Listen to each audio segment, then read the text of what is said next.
Certain characters and behaviour మన పర్సనాలిటీని అట్రాక్టివ్గా మారుస్తాయి. ఈ వీడియోలో మనం వాటి గురించి మాట్లాడతాం. సో వీడియో ఎండ్ వరకు చూసేయండి. స్మైలింగ్ ఫేస్ని మెయింటైన్ చేయండి. నేను ఇంట్రోవర్ట్గా ఉండేదాన్ని, ఇప్పుడు కూడా ఇంట్రోవర్టే, బట్ ముందు కన్నా ఇప్పుడు కొంచెం బెటర్. నాకు అట్లీస్ట్ స్మాల్ టాక్ ఎలా స్టార్ట్ చేయాలో తెలీదు. జస్ట్ నేను అలా నిల్చుంటా, ఎవరో ఒకరు వచ్చి నన్ను మీట్ అవుతారు, అప్పుడు ఒక కాన్వర్సేషన్ అనేది స్టార్ట్ చేద్దామని. కానీ నిజానికి అసలు ఎవరు మీట్ అయ్యేవారే కాదు. ఒకవేళ నా ఫేస్ కనుక ఇలా ఉంటే ఎవరొచ్చి మీట్ అవుతారు చెప్పండి? నేనేదో కొట్టేదానిలో ఉన్నా. ఎప్పుడైతే మనం ఒక స్మైల్ మెయింటైన్ చేస్తామో, పీపుల్ మనల్ని కలవడానికి కంఫర్టబుల్ అవుతారు.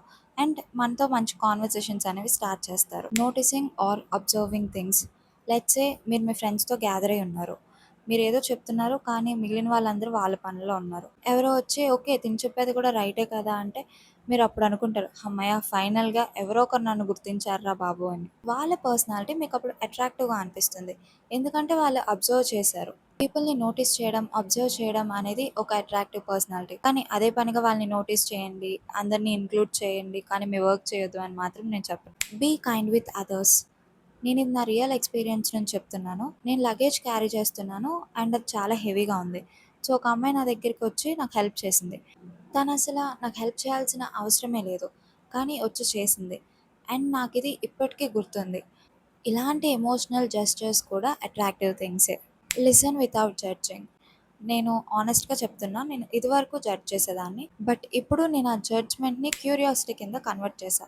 అది ఎలానో చెప్తా. ఒకవేళ మీరు నా దగ్గరకొచ్చి నాకు గాసిపింగ్ అంటే ఇష్టమని చెప్పారనుకోండి, కానీ నిజానికి నాకది నచ్చదు. సో నేనిప్పుడు ఏం చేసేదానంటే, ఓకే, వీళ్ళకిప్పుడు గాసిపింగ్ అంటే ఇష్టం, పీపుల్‌తో రూడ్‌గా మాట్లాడతారు, అది ఇది చాలా యాడ్ చేసేసి ఇప్పుడు వాళ్ళ క్యారెక్టరిస్టిక్స్‌నే మార్చేసేదాన్ని. తర్వాత నేను ఇలాంటి సిట్యుయేషన్స్‌ని ఎలా మార్చా అంటే, అసలు నీకు గాసిపింగ్ అంటే ఎందుకిష్టం? ఇలా క్వెషన్స్ అడిగి నేను వాళ్ళ గురించి ఇంకా ఎక్కువ తెలుసుకున్నా. జస్ట్ బికాస్ ఒక 2, 3 థింగ్స్ ఎవరి గురించో బ్యాడ్ అవ్వడం వల్ల, బ్యాడ్ కూడా కాదు, నా థాట్స్ కన్నా డిఫరెంట్ అవ్వడం వల్ల నేను వాళ్ళని జడ్జ్ చేయకూడదని. అండ్ ప్రతి ఒక్కరు మనలా అయితే ఉండరు కదా! సో దాన్ని కూడా మనం యాక్సెప్ట్ చేయాలి. Be passionate.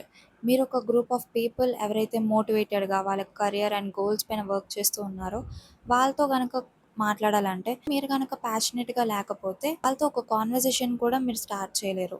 ఒకవేళ మీకు మీ ప్యాషన్ ఏంటో క్లారిటీ లేకపోతే మీ హాబీస్ అనేవి ఉంటాయి కదా! లైక్ పెయింటింగ్, డ్రాయింగ్, ఏదో ఒకటి మీకు నచ్చింది. మీరు వాటి గురించి కూడా మాట్లాడొచ్చు. అసలు మీరు ఆ జర్నీ ఎలా స్టార్ట్ చేశారు? మీకు ఎందుకు అదంటే ఇష్టం? ఇవన్నీ కూడా. దీనివల్ల వాళ్ళు మీకు మంచి సజెషన్స్ ఇవ్వడం, మీ గ్రోత్‌కి కూడా హెల్ప్ చేస్తారు.